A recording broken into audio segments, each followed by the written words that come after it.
All right, well, today we have a homework assignment due on stacks and queues, and also we have a paper coming up. So before we do anything else, let's see if we have any questions about, first of all, what about the homework, what about the stacks and queues? Oh, by the way, that's another tip. You know that whenever you use the adapter pattern with the list implementation of the stack and the queue, those lists already have built into them the streaming. So you don't have to redo that. You just use that. Use their stream. Use their stream. Yeah, use the, yeah. No questions about the paper? LaTeX, tips, anything? Oh, yeah, that's a good point. Actually, this comes up a lot. Look, you guys. So if you do one of the graphs, and like one of them has, it's way really big, and then all the other ones are way down here. Did you notice that happened on one of your graphs? Well, look, what should you do? How should you make this better for the reader of your paper? Separate each graph? Well, I think is all you have to do is, I mean, you can show this to see how it's really big. I mean, how this is really big compared to this. But then I think what I would do is I would do another graph, another plot, where you leave this one off. Then these will expand up, and you'll be able to see them. See, so for the courtesy to the reader, you see, that would be the way to solve that problem, that issue when you're writing your paper. Okay? So everybody, yeah, question? So you wouldn't want us to like just zoom in to like the very base of it so you see more? You want us like just... Well, that's basically what you're doing. If you run another graph without this series, our plot will scale these all up. And that's equivalent to zooming, isn't it? Yeah. You see what I'm saying? I mean, so, yeah. So, yeah, questions like this always come up. You know, when you present data presentation, by the way, there's a really good book on data presentation, and it's famous. The guy's name is Tufte. Have you heard of him? Tufte.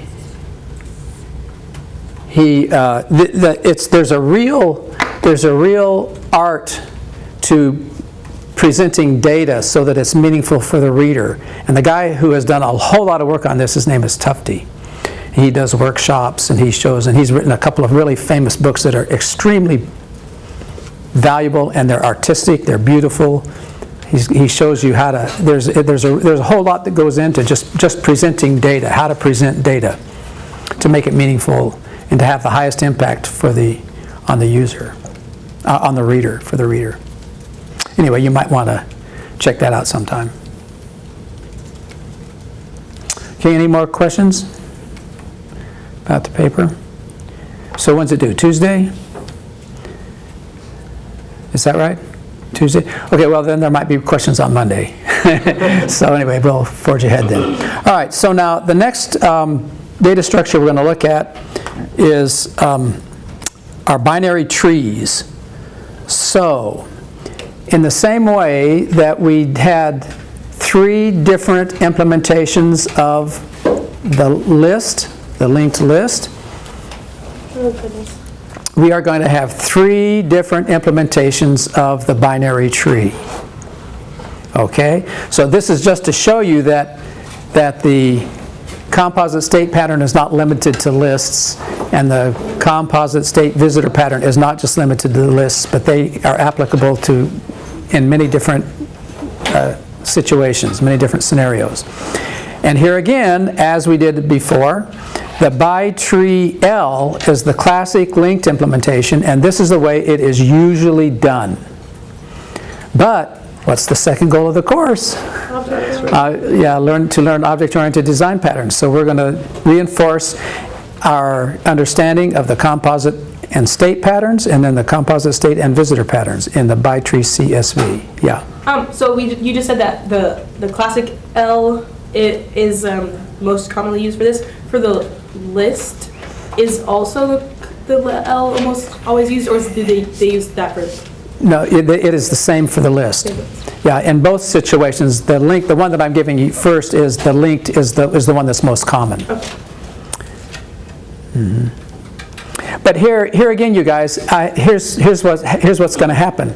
Now that we have gotten over that hurdle of understanding how what the composite and the state pattern is and what the visitor pattern is, now the second time around things will really click more, and it won't be we won't have that hurdle, you see, because we've learned them now. And so now we're just going to so this is going to be reinforced what we already learned. So I think even though binary trees are like two-dimensional, you know, they have a left child and a right child, whereas a list is linear, I think this is going to be easier, actually. I think now that we've done a linked version, a composite state version, and a composite state visitor pattern version of the list, these are going to be, I think this is going to be easier, probably less time consuming for you to do.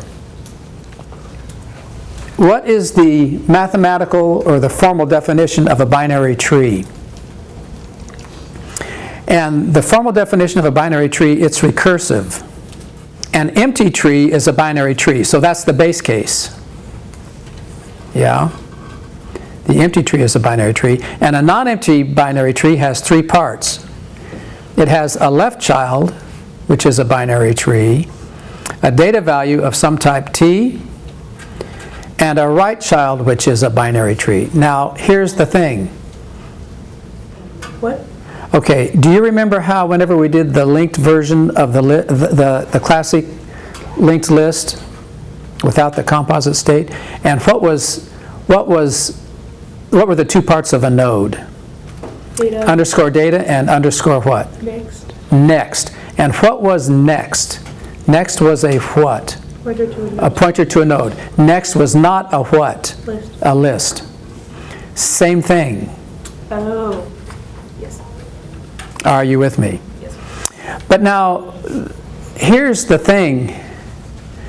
Because binary trees are inherently recursive, what happens is the nodes are the ones. Many of the implementations for processing a binary tree are done by the nodes. Because once you get past the root of the tree and get into the nodes, then the nodes do the computation. You see what I'm saying? So anyway, we will see that's how everything all pans out. All right, but I think it helps in the beginning to remember what the definition of a binary tree is, the mathematical definition. By the way, what's the mathematical definition of a list? Here, let's go back. What's the mathematical definition of a list? The formal definition of a list. What's the base case?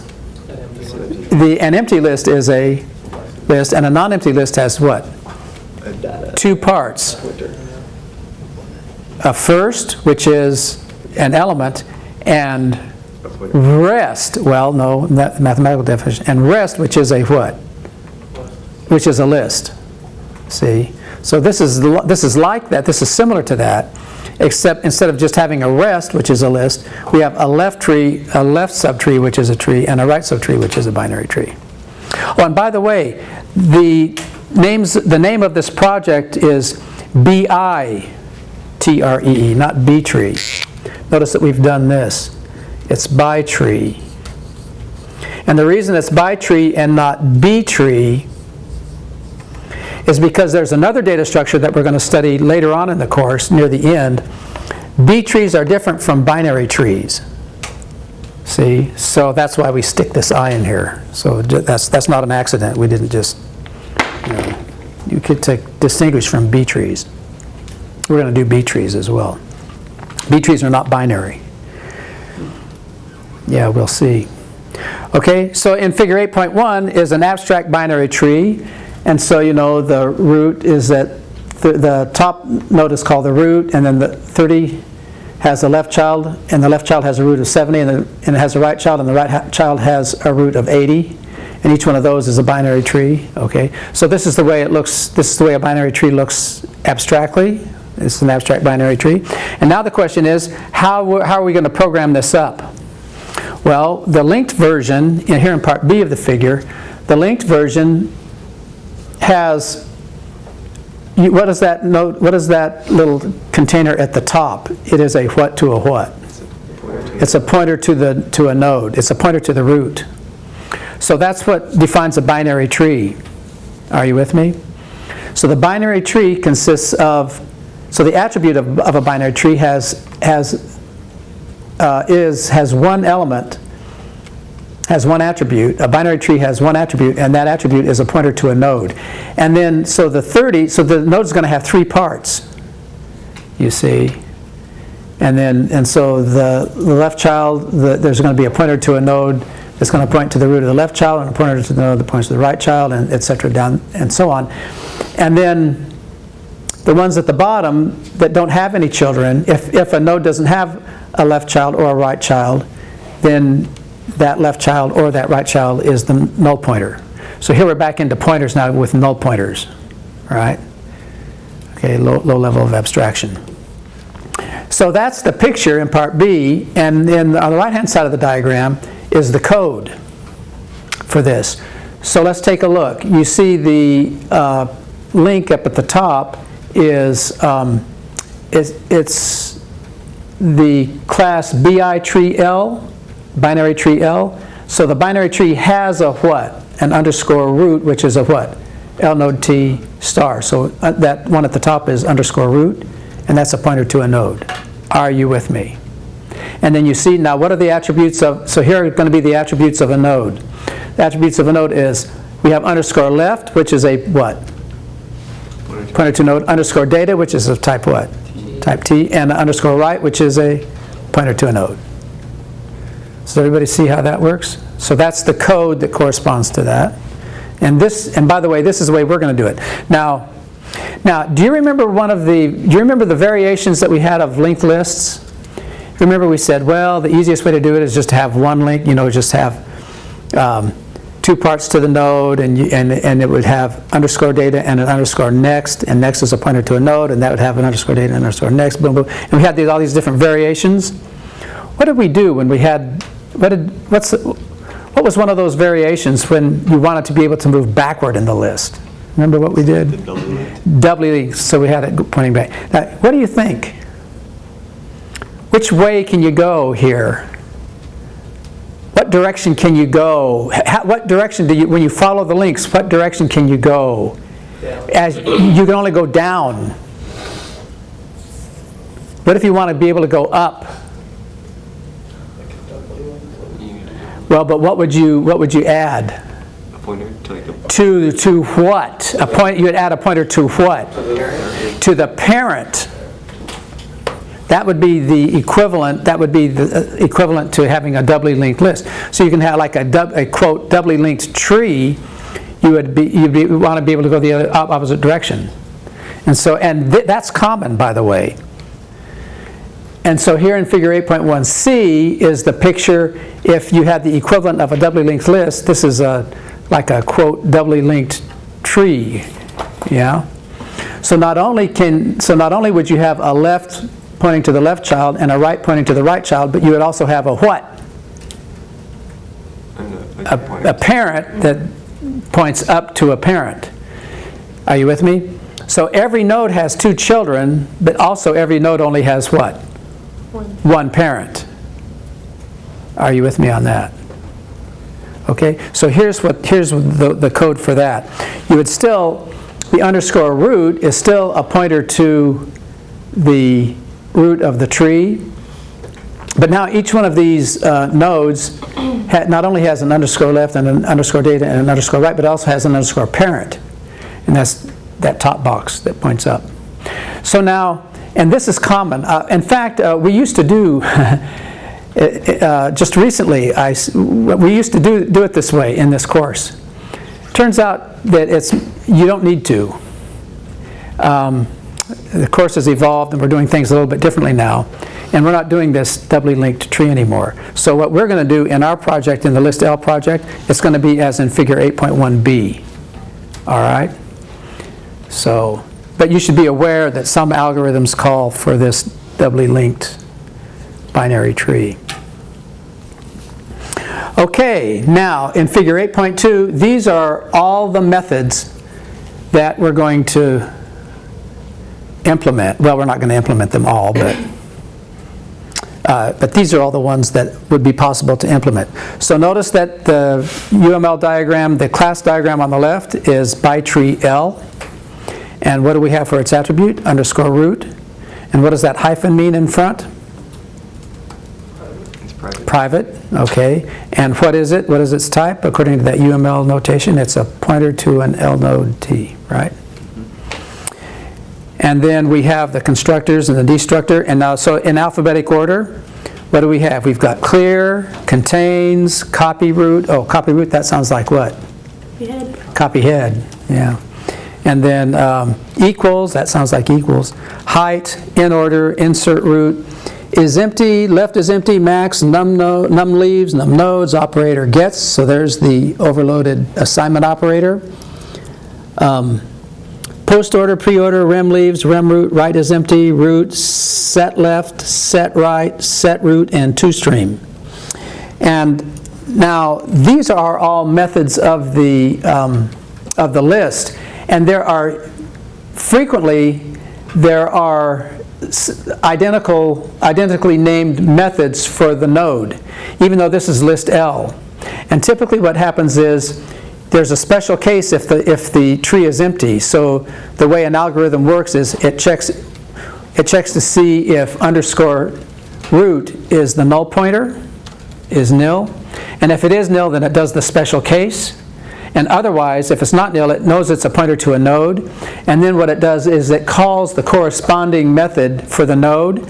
And then the node methods call themselves. The node method will never ever call a list method because this is not the composite pattern. Are you with me on that? Okay, so when you code this stuff up, just keep that in mind. That's the general pattern. That's the general idiom of how the code works for this linked binary tree. So, have I been saying list all this whole time? I think I've been thinking of like Switching between the two? Yeah, okay, from now on do a textual substitution. List replaced by binary tree. So anyway, yeah, so your question, where were we? Yeah, could you explain the general idiom thing again? Again, yes. Now, yeah, and I'll say it with the word tree, binary tree. Okay, so the general pattern for programming these methods for this by tree L project is the binary tree has one attribute called underscore root. And what happens is it's usually a special case if the tree is empty. So then the method for the binary tree checks to see if the underscore root equals the null pointer, and if it is, it knows that the tree is empty and it handles that case. And if it's not, then it knows that it's a pointer to a node. So what it does in that case is it calls the corresponding method for a node. And then the node for the binary tree never calls the method for the binary tree. It always calls the method for the node. So the node methods can be recursive, and they frequently are because the definition of a tree it's a recursive definition. Do you see what I'm saying? So you'll never have the case like we will in when we do the composite state pattern. What'll happen is the left child will be a tree, and so you can call the tree version. But we can't do that here because this is not composite. Does everybody see the difference, the programming idiom there? Are we good? And then so for example the in order of the binary tree will do something if the tree is empty, but if it's not empty, then it will call the in order of the node, and then the in order of the node will call itself recursively the in order of the node. See? So that's generally the way, when you code this up, that's the pattern to look for. And look, we have there's no inheritance here, no abstract knows anything, no inheritance. What does that solid diamond represent? Not inheritance, but what's it called? Starts with a C. Uh-oh. A review of terminology here, UML terminology. What is that? The solid diamond is what? It's not. Okay. How about this? Is it Haza or Iza? It's has a, so we know that. But what's it called? Yes, class composition. It's class composition. So a binary tree has a root, has a pointer to a root, but then, has a pointer to a node, and then, but then what does a node have? A node also has what? A pointer to a node. Okay, in fact, it has 2 pointers to a node. Left child and right child. Is everybody good? Okay, so those are all the methods. And now in figure 8.3 is a picture of the structure of a tree and a structure of a node in more detail. So you see, if that top box on the left in part A of figure 8.3 is my bi-tree, my binary tree, then the underscore root is my bi-tree dot underscore root. And that underscore root is a what? Pointer to a node. So that's a pointer to a node. So star my bi-tree dot underscore root is the thing to which my bi-tree dot underscore root points. Are you with me? And then dot, and then that dot underscore right. So what's the abbreviation for a star and a parentheses and a dot? That's the what symbol? That's the arrow. So my bi-tree dot underscore root arrow underscore right is that underscore right part of the node, and it itself is a what? Is it a binary tree? Yes or no? Yes. Is it a binary tree? Yes or no? Yes. No. It's pointing to an L node. No. Hold on. It's not. This is not the composite pattern. It's a pointer to a node. Yes. The definition of binary tree says that the right child is a binary tree. I know, but that is the mathematical definition. But this implementation does not match the mathematical definition. Oh. That's the point. Okay. Are we? Yeah. Is everybody clear on this? Yeah. See, now, it's really important that we understand that we're not dealing with the composite pattern here. Yeah. So maybe it was misleading to show the mathematical definition of a binary tree and then show that. But the point is that that's a contrast, that's not what it is. Are you with me? So when we do the composite state pattern, then that part will be a binary tree. But here it's not. It's a pointer to a node. Is everybody clear on that? And then my bi-tree dot underscore root arrow data is the data part, and my bi-tree dot underscore root arrow left is the left part. And what is the left part? It is a what? Is it a binary tree, yes or no? No. No, it's a pointer to a node. But here in part B we're going to abbreviate it like this. Are we good? Is everybody clear? Now, let's do a demo. Okay, so here's our demo. And the name of the project is BiTreeL, so you'll need to install that. And here's the BiTreeL.hpp. Let's just go ahead and run this. See what happens. And I think we're going to need a little more room here. So let's move this up. Okay, so look at all these options we have. Root, set root, insert root, rem root, set left, set right, clone, clear, rem leaves, num nodes, num leaves, height, max, contains, equal, right, pre-order, in order, post order. And look, I ran out of letters. So pre-order, in order, and post order, X, Y, Z. So anyway, it was a real struggle to figure out what letters to call each one of these things. You don't know how much agony that gave me. So anyway. So here we go. Now, first of all, let's see if we, oh, and by the way, there's 0, for binary trees. So now we're going to be able to combine trees. Yeah, so we have more than one. All right, so we have 5 of them to work with. All right, now first of all, let's see what, they're initialized to the empty tree. So let's try to write, and let's write tree 0 and see what it looks like. Now, so does everybody see what an empty tree looks like? It's just a little star. Yeah, you'll see why in a minute. Okay. Now let's see what root does. Let's try root. Root value of which tree? Tree 0. Well, that tree is empty, so we can't do the root value. But what about set root? Do you think we can set root? Set root to what integer value? Let's say 30. Set the root of which tree? 0. Oh, can't do that either because the tree is empty. So what did we learn from this? Set root assumes that the root already has a value. Are you with me? Okay? Yeah, so that's what we need to do to get one started from scratch is we need to do insert root. Now, is everybody clear on that?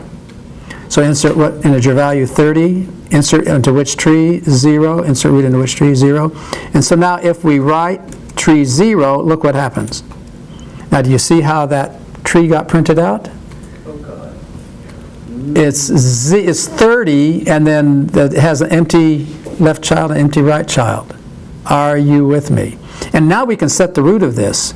See, so if we do set root to what integer value? Let's make it 80. So is that And right? 0, we'll see. Yeah, let's take a look. And let's write 0, and you see what it did. It overwrote it. So does everybody see what set root? It assumes that there's a root there, and it sets it. Is everybody clear on how that works? What if you try to insert a root into a non-empty thing? Yeah, oh, that's a good question. Let's try to insert root into a non-empty tree. Let's do I, insert what integer value? Let's say 70, and let's do it into 0 and see what happens. Okay. I could have paid you to ask me that question. That was a good one. Does everybody see what happens? The tree must be empty to insert root. So we can't do anything with this tree. It only just has, how are we going to build a bigger, building bigger barns. How do we build bigger trees? We must do what? Combine, we have to have two trees to combine somehow. How do we make the tree grow? Set left, set right. Oh, wait, no. No, I think you're right. I think you're right. Here, let's experiment. Let's insert what integer value? So we have 80. Let's do 20, and let's do that into 1. All right. So now if we write tree 0 and we write tree 1, whoops, and we write, oh, I hate it when that happens. Before that calamity happened a minute ago, let's insert into another tree. So let's insert. What was I going to insert? 20. So let's insert 20 into tree 1. Are you with me? So if we write tree 0 and write tree 1, this is what tree 0 and tree 1 look like. Are you with me? Now, what do you suppose? How do we get it bigger? So just Set left and set right. So let's see how those work. So let's do F for set left. Set the left child of which tree? Let's set the left of tree 0. That's kind of like our base tree. Set the left child of which tree? 0. Set it to which tree? 1. And now let's write tree 0. And you see? Yeah, now here, that's a good point on this orientation. What you have to do is you have to cock your head left. Do you see what I mean? Did it get rid of the 20 that was in? And that's a good question. What happened to the 20? Let's investigate. Let's write tree 1. And what do you suppose is going to happen? It's Zippo. Okay. So what kind of a set left is this? Is this a copy set left or is it a cut set left? It's a cut set left. Yes. So if you have a binary tree that only has a root, does that count as a leaf or not? The root, if the root has no children, then yes, the root is a leaf. Yes.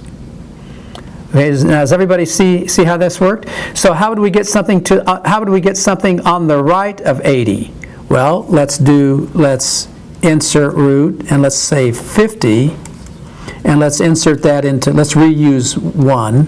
So now if we write tree 0, it looks like this, and if we write tree 1, it looks like this. And now we can let's set right of tree 0. So let's do G, I was running out of letters. So G for set right, and set the right child of which tree? Tree 0. And set it to which tree? Tree 1. And now let's write tree 0, and what's it going to look like? And there it is. Is everybody clear? Okay? Yeah. So you have to create a new binary tree if you want to add to. Yes, binary tree. yes. Yeah, the way you grow, this is the way you grow a tree. Right, these are going to be primitive operations in the visitor pattern. Yeah. Is everybody? A binary tree that's more than just one element. Well, we for sure have to be able to make it deeper than, you know. So here, let's explore that. Let's explore that. Let's clone. Let's clone which tree? Let's clone tree 0 and copy it into which tree? Tree 1. So now if we write 0, it's that tree, and if we write 1, it's that tree also. Now, just to make things a little bit different, let's set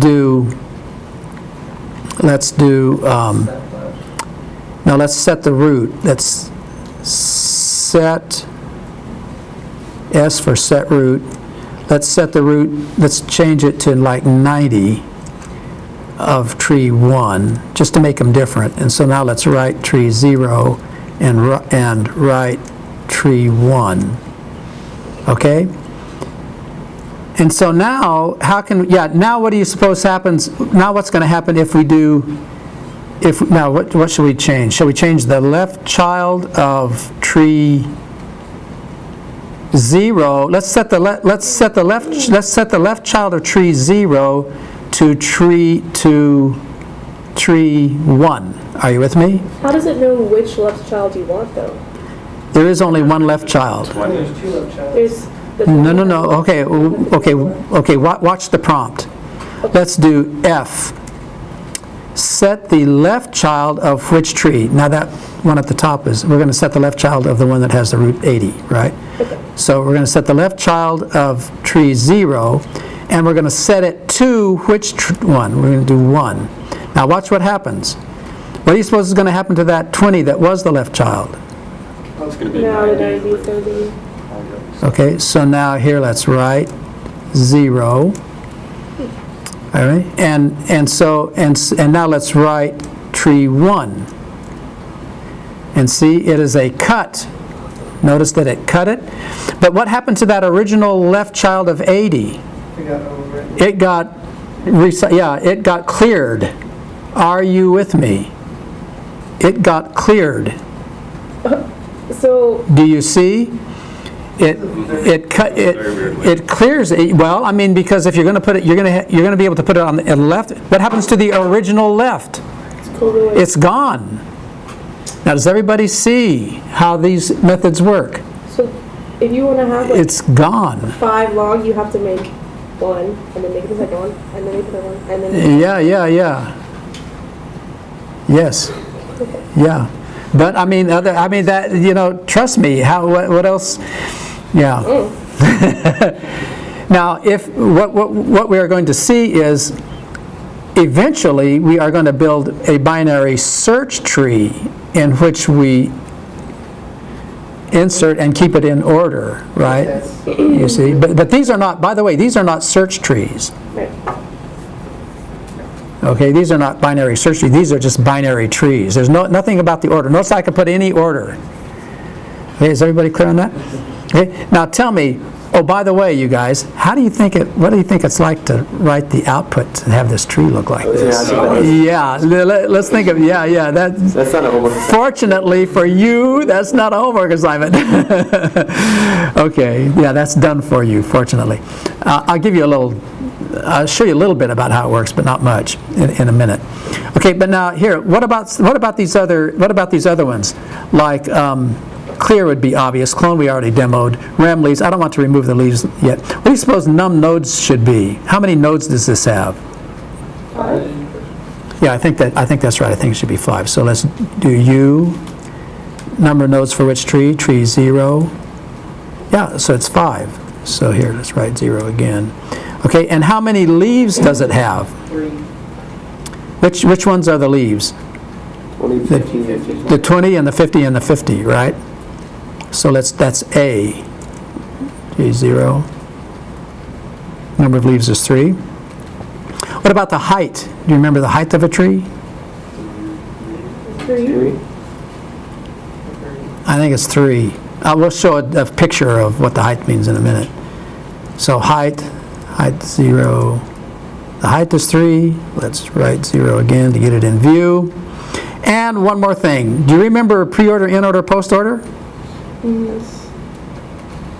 Well, we will review that in a minute here. Let's do pre-order. That's X. Pre-order of what tree? Tree 0. It's 80, 90, 20.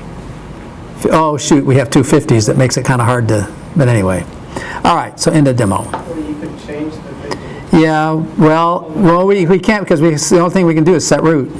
Yeah, can't you create a new Yeah, we could. binary tree with like 30 in it? And Oh, that's, okay, you want to do that? Okay, let's do that.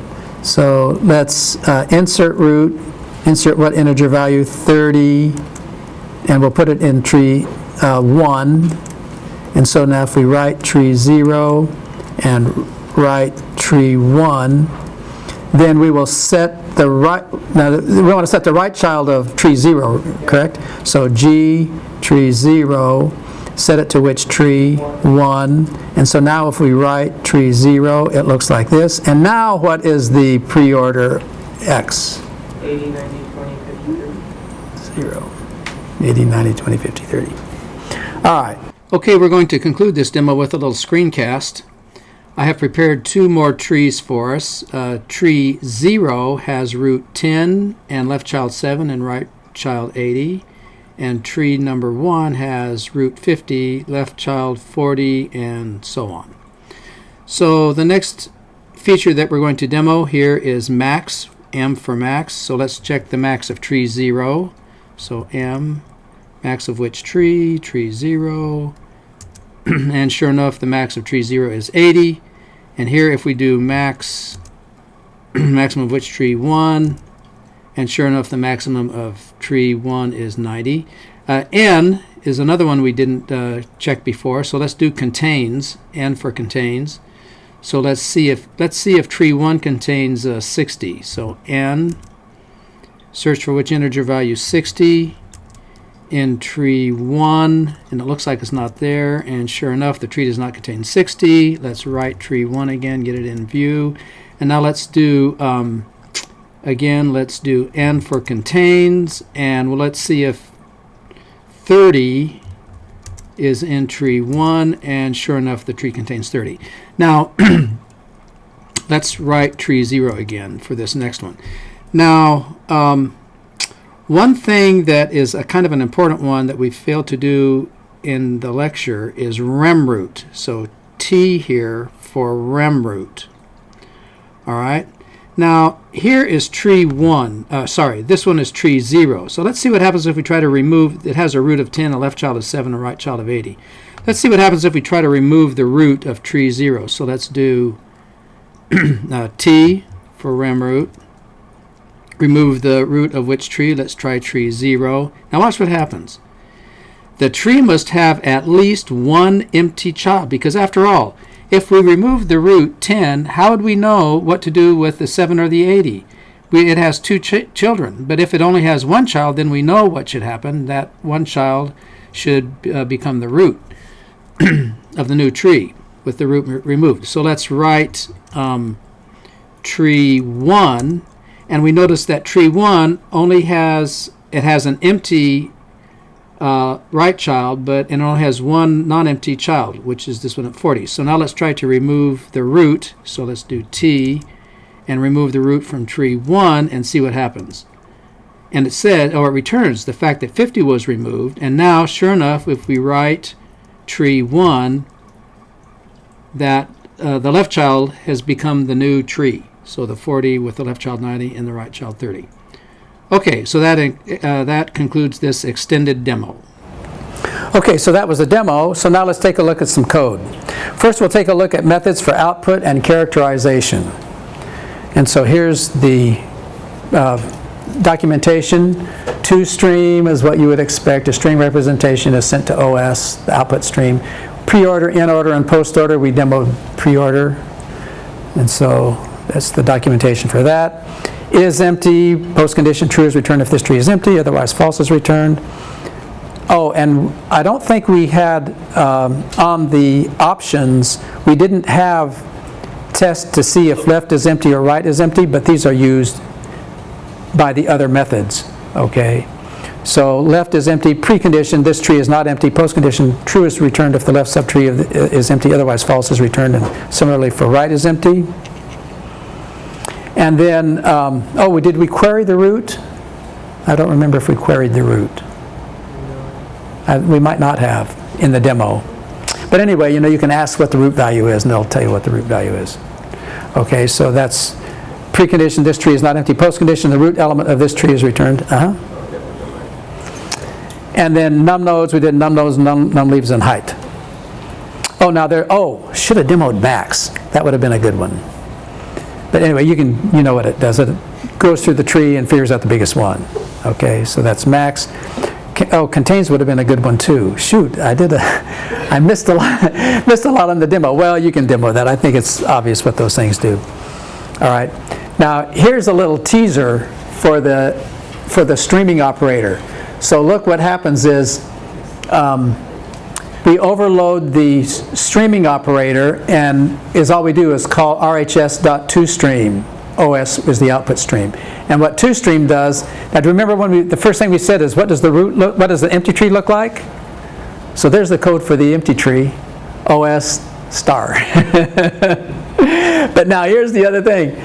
Else we do _root arrow toStream.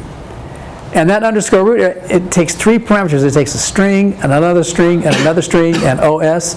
And the node implementation of toStream is not shown here. But if you're interested, I challenge you to understand that code, much less be able to write it. That's great. So you can look at that, because you know what has to happen, that you notice that, because it has to print it out one line at a time. One line, another line, another line, another line. So it has to know how many spaces over to do the vertical bar and the this. You see what I'm saying? That's complicated. You look at that. I challenge you to figure that out. Anyway, but fortunately you don't have to. So anyway, and see here, look here. So here's the way the 30, 70, 80, 90, 50, 40 tree would come out. So look, on the very top line it has the space, space, space, space, space, and then hyphen, asterisk, and then blah, blah, blah, hyphen. And those parameters, it's a recursive call, and those parameters with the strings are the strings that get passed, that get modified to put it in the right spacing. So anyway, I think it's pretty neat. So let's review our traversals. This is the definition of pre-order traversal. You visit the root, then you do a pre-order traversal of the left subtree if it is not empty, and then you do a pre-order traversal of the right subtree if it is not empty. So now, can we figure this out? What is the pre-order traversal of this tree? Anybody? 70. Pre-order, not pre-order? I don't think it's 70. 30, 70, 90, 80, 50, 40? I think so. 30, 70, 90, 80, 50, 40. Remember this? You guys have done this before. Right? Now, what's the definition of the in order? Left, middle, right. Well, what do you do first? Is it Middle, left. The root? Left child. Yeah, but the what of the left child? You do a what on the left child? Pre-order goes on the left. Yes, you do. Well, no, it's in order. Oh. Are you with me? The definition of the in order traversal is you do an in order traversal of the left subtree if it is not empty, and then what? Visit the root, and then what? Do an in order if it's not. So what's the in order traversal of this tree? 70, Now that's going to be what? 70, 90. 70, 90, correct. 30, 50. 50, 80, 40. Is everybody clear? 70, 90, 30, 50, 80, 40. How's that in order? It's not binary search. And it goes like left to middle, right, left, middle, right. This is not a search tree, Yeah. so these are not in order. No, I know they're not in numerical order, but it's just a lot of jumping around. Yeah, well, that's what it is. And then post-order traversal is what? You do a post-order traversal of the left, do a post That's hard to say fast. Do a post-order traversal of the right subtree if it is not empty, and then you visit the root. So now what's the post-order traversal of this? Now this is a little trickier. Oh, we have a little pause here, a little pregnant pause. It's versus Of the the left? left. Yeah. Oh. Do a post-order traversal of the left. Why? But then you do the post-order traversal of the 70, the one that rooted at 70, So 90. recursively. So what is it? 90. It's 90, 70. 30. No, not 30. Oh, 90, 70, Not- 50, 40, 80. 90, 70. 80, 54. No, not 80. 40, 80, 40. 80. 50, 40, 80, 30. Right, okay, I think that's right. Okay, so now let's just take a look at the pre-order code. I'll show you the pre-order code. You have to do the other ones. So here's the code for the pre-order. Here's the code for the pre-order. Look, now you see what we said before, what the general rule is? You do for the tree itself, that's a special case. Are you with me? So what is the pre-order for the tree? If underscore root is not equal to the null pointer, then what? You do root. But now if it is equal to null pointer, then what? You don't do anything. So nothing comes out because the tree is empty. Are you with me? But then what happens is the pre-order of the node version calls the what? The pre-order of the node version. Do you see? So what is it? So the pre-order is you visit the root. So OS stream underscore data and then stream a space, right? But now we have to check to see if the left, you see that's a guard. We have to check to see if the left underscore left is the null pointer. So if it's a not pointer, we know that we know it points to a node, and we can do underscore left arrow, because if it were empty and we tried to do that, we'd get a null pointer reference. So everybody see? So when you code with pointers, you always, before you do a pointer, arrow, anything, make sure in your code that you know that it's not the null pointer. Guard it. Do you see? Are we getting this?